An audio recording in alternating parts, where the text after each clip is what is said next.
Cinema షూటింగ్లో మీరు direct చేసిన సినిమాలో స్పాట్లో సీన్స్ మార్చడం కానీ డైలాగ్స్ మార్చడం కానీ ఏదైనా చేస్తుంటారా? ఇంప్రొవైజేషన్ కూడా never. Improvisation is what is improvisation అంటే you write the dialogue with a certain timing. Okay. ఆ వర్డ్ ప్లే ఒక సర్టన్ టైమింగ్ ఉంటుంది. ఒక్కొక్కసారి మనం అనుకునే టైమింగ్ ఆ కొత్త ఆర్టిస్టులో లేకపోతే ఆర్టిస్టులు డెలివరీ చేయలేకపోవచ్చు.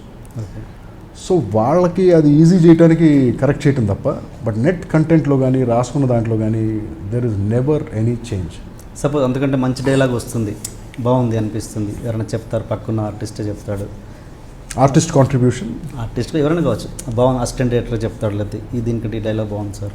ఎస్, ఇఫ్ ఆ పరిధిలో ఉంటే, ఆ లెంగ్త్లో ఉంటే, ఆ టైమింగ్లో ఉంటే ఎస్ డెఫినెట్లీ ఇన్కార్పొరేట్ చేస్తాం.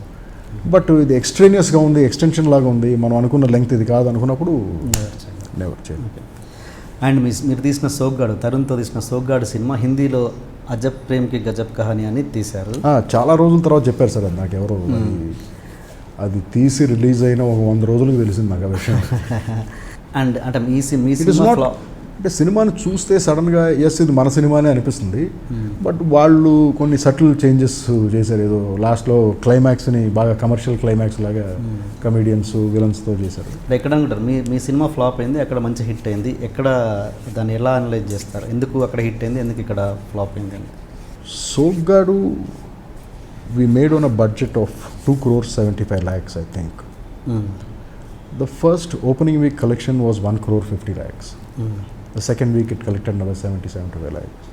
Third week it collected so much. Then we sold the satellite rights. The film made profits, but you're calling it a flop.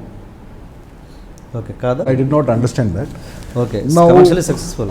Yeah, it's a commercially successful film, and on satellite, on TV, I think it was played 1 million times, and MaTV made a lot of money on that. It's a decent film.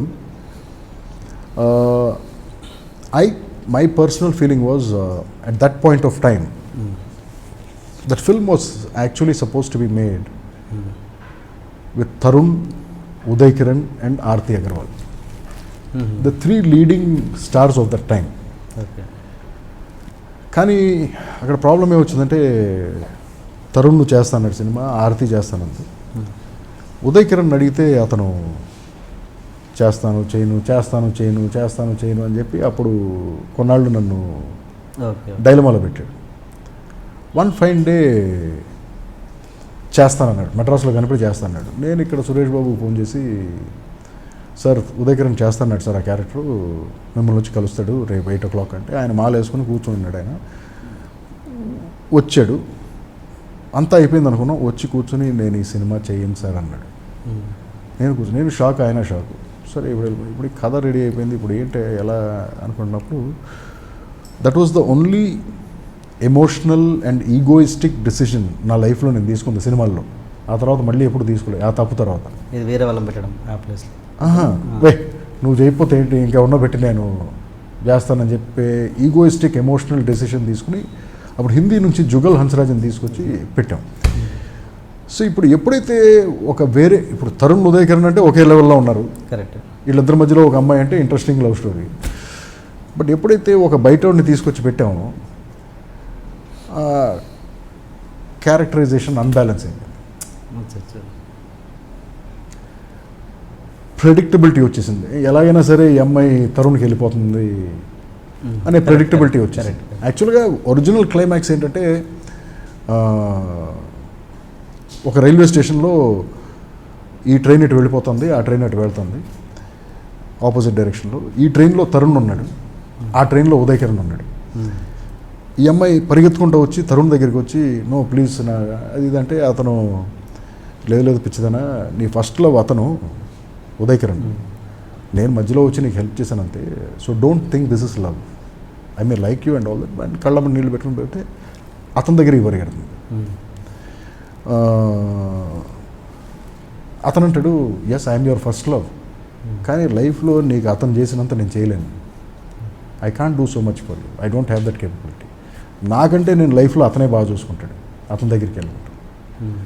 So ఎక్కడికి వెళ్ళాలో తెలియక మధ్యలో కూర్చొని ఏడుస్తూ ఉంటుంది అమ్మాయి. ఈ ట్రైన్కి కోతపడింది, ఆ ట్రైన్కి కోతపడింది, 2 ట్రైన్లు వెళ్ళిపోయినాయి.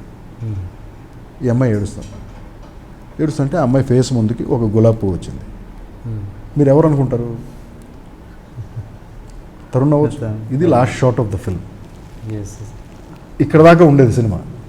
బట్ ఎప్పుడైతే ఈ ప్రెడిక్టబిలిటీ వచ్చేసిందో సినిమాలో, కంపల్సరీగా క్లైమాక్స్ మార్చాల్సి వచ్చింది. అది నేను చేసిన తప్పు. అంటే అందరం కలెక్టివ్గా చేసిన తప్పే, మేమందరం అనుకునే చేసిన తప్పు. సో ఎప్పుడు అలాంటి ఎమోషనల్ ఈగోయిస్టిక్ డెసిషన్స్ తీసుకోకూడదు. కష్టమైన నష్టమైన ఉదయకరణ్నే పర్సూ చేసి అతనితోనే ఆ వేషం వేయించి ఉండాలి, లేకపోతే సినిమా తీసి ఉండకూడదు. Then why don't you try for another Telugu guy? ఆ టైంలో వీళ్ళిద్దరే ఫామ్లో ఉండి యంగ్ ఆడియన్సెస్కి దగ్గరలో ఉన్న హీరోలు వీళ్ళిద్దరే. అప్పుడు మీరు పాత తరం షూటింగ్స్కి ఇప్పటి షూటింగ్స్కి, పాత తరం వర్కింగ్ స్టైల్స్కి ఇప్పటి వర్కింగ్ స్టైల్స్కి మీరు గమనించిన తేడా ఏంటి? నేను ఎస్ పుట్టి పెరిగింది ఫిల్మ్ ఇండస్ట్రీలో, కానీ బట్ నా చిన్నప్పుడు మా ఫాదర్ వాళ్ళు ఆంధ్రాలో షూటింగ్ అని వచ్చేవాళ్ళు. ఇక్కడికి వచ్చేవాళ్ళు ఒక 30 డేస్లో సినిమా అయిపోయి ఫినిష్ చేసుకుని మళ్ళీ చెన్నై వచ్చేసేవాళ్ళు. ఇప్పుడు అదే సినిమాలు 3 times ద టైం పడుతున్నాయి. 90 రోజులు 80 రోజులు పడుతున్నాయి. This I'm not able to understand. కంటెంట్లో అంత గ్రేట్ డిఫరెన్స్ ఏం రాలేదు, బ్యాక్ డ్రాప్లో అంత కొత్త డిఫరెన్స్ ఏం రాలేదు.